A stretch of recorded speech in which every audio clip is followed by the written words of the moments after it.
जळगाव शहरातील महामार्गावर गेल्या अनेक वर्षांपासून अनेक अपघात होत आहे। त्यामुळे या ठिकाणी प्रमुख चौकांमध्ये उड्डाणपूल व्हावा असे येथील नागरिकांची मागणी आहे। दरम्यान नितीन गडकरी यांच्या माध्यमातून या शहरातील अनेक चौकांमध्ये उड्डाणपुलांची मंजुरी करण्यात आलेली आहे, परंतु आता सध्या कालिका माता मंदिर चौक येथील हा जो उड्डाणपूल इथे होण्यास वगळण्यात आले, त्यामुळे येथील जळगाव शहरातील शिवसेना शिंदे गटाच्या वतीने येथे साक्षरी मोहीम राबवण्यात आली आहे। आपण पाहू शकतो की या ठिकाणी शिवसेना शिंदे गटाच्या वतीने या ठिकाणी विशेष स्वाक्षरी मोहीम राबवण्यात आली आहे। त्यामुळे कालिका चौक येथे उड्डाणपूल व्हावा अशी मागणी या ठिकाणी केली जात आहे। दरम्यान अनेक वर्षांपासून, अनेक दिवसांपासून, अनेक महिन्यांपासून ही मागणी आहे। गेल्या या चौकामध्ये गेल्या अनेक वेळा या ठिकाणी अपघात झालेला आहे, अनेकांचा जीव देखील गेलेला आहे। अक्षरशः आबालवृद्ध असो, लहान मुलं असो किंवा कोणी असो, याच ठिकाणी 4 ते 5 वेळा गेल्या वर्षभरात अपघात होऊन मृत्युमुखी पडलेले आहेत। दरम्यान या ठिकाणी या परिसरातील नागरिकांनी या ठिकाणी आंदोलन देखील केले, निवेदन देखील दिले, परंतु या ठिकाणी उड्डाणपूल होण्यासाठी कुठलीही तजवीज किंवा कुठलीही मान्यता या ठिकाणी झालेली नाही। त्यामुळे आपण या ठिकाणी शिंदे गटाच्या वतीने पदाधिकाऱ्यांनी या ठिकाणी विशेष स्वाक्षरी मोहीम राबवण्यात आलेली आहे। आपल्यासोबत काही पदाधिकारी आहेत, आपण त्यांच्याशी जाणून घेणार आहोत। दादा, काय सांगाल, ही स्वाक्षरी मोहीम राबवण्यात आली, याच्या मागचं कारण काय नेमकं प्रमुख? याचा मागचं प्रमुख कारण असं आहे की गेल्या 20-25 वर्षापासून इथं ट्रॅफिकचा आणि अपघाताचा जी सतत भूमिका जी म्हणजे कायम अपघात होत असतात। छोट्या मुलांना शाळेत जात येत असताना रस्ता ओलांडता येत नाही, महिलांना, इकडच्या परिसरातील लोकांना ये जा करण्यासाठी प्रॉब्लेम होत असतो। आणि राहिली महत्वाची गोष्ट, आम्ही काल परवाच्याच दिवशी आम्हाला माध्यमाद्वारे कळालं की आमच्या जळगावचे लोकप्रिय खासदार सुजाताई वाघ यांनी अजिंठा चौफुली असो किंवा इच्छादेवी चौफुली असो, इथं उड्डाणपुलाच्या मागणीचा प्रस्ताव सन्मान्य गडकरी साहेबांना दिला। मग इथं कालिका माता चौकात का नाही? कालिका माता चौकातली लोकांचा बळी इतका स्वस्त आहे का? शासन किती बळी घेणार, प्रशासन किती बळी घेणार जनतेचा आमच्या? त्यामुळे आमची रास्त मागणी, आम्ही जनतेचा स्वाक्षरी मोहीम घेऊन आम्ही इथपर्यंत थांबणार नाहीये। आम्ही पुढे चालून अजून यापेक्षा तीव्र स्वरूपाचं आंदोलन करू, आमची मागणी मान्य नाही झाली तर। येथील उड्डाणपूल व्हावा यांची मागणी आहे, ही अनेक वर्षांपासून मागणी आहे। काय सांगाल दादा, या ठिकाणी प्रशासन कसं काम करतंय, काय मागणी आहे? जनतेने फक्त मागणीच केलेली आहे, अजून रोडावर उतरलेली नाही।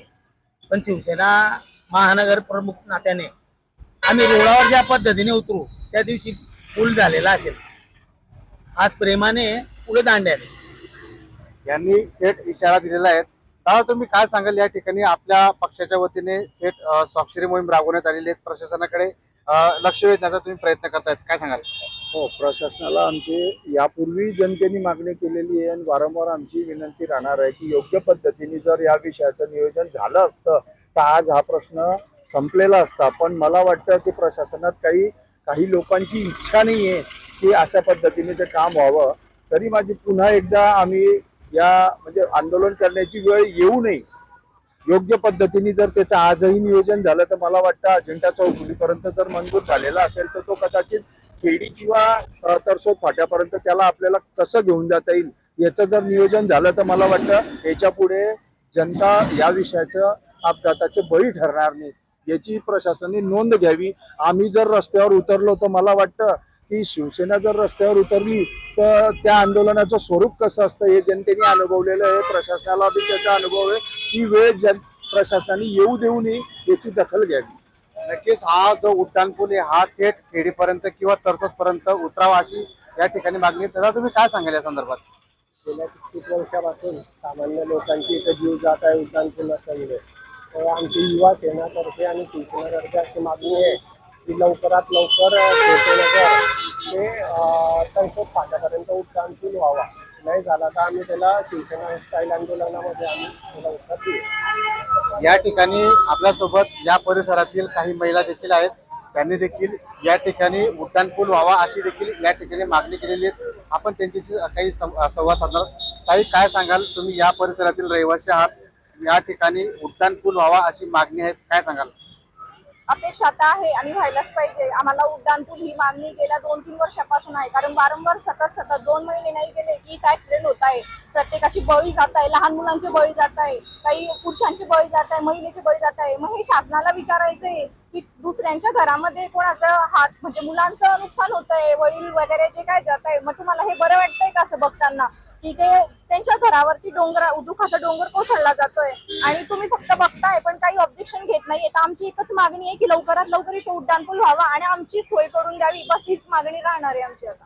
ताई, तुम्ही काय सांगाल या संदर्भात, उड्डाणपुला होण्यासंदर्भात? यापूर्वी देखील अनेक आंदोलनं झाले, अनेक मागण्या झाल्या, पण प्रशासन काही जाग घेत नाही. काय सांगाल? सगळ्यात महत्त्वाचं तर मला या ठिकाणी कोणाविषयी काही न बोलता हेच सांगायचं आहे की उड्डाणपूल जर झाला तर इथे फक्त फायदाच होणार आहे. जे जीव गेल्या प्रत्येक महिन्यामध्ये जर आपण म्हटलं तर काही ना काही इथे अपघात होत चाललेला आहे. तर ह्या अपघाताचंही प्रमाण या ठिकाणी थांबणार आहे आणि त्याचप्रमाणे समस्या नागरिकांना इथे येणाऱ्या जाणाऱ्यांना रस्ता क्रॉसिंगसाठी असेल, याच्यातनं फक्त फायदाच होणार आहे, यातनं नुकसान होणार नाही. म्हणून मी शासन प्रशासन दोघांनाही आजच्या जे शिवसेनेच्या माध्यमातून जे स्वाक्षरी मोहीम राबवली जाते तर या माध्यमातून फक्त इतरांचा फायदाच होणार आहे, नागरिकांचा फायदा होणार आहे. तर शासन आणि प्रशासनाने लवकरात लवकर या गोष्टीची दखल घ्यावी आणि या ठिकाणी उड्डाणपुलाची म्हणजे त्यांनी लवकर कार्यवाही करावी अशीच मी शासनाला पण विनंती करते.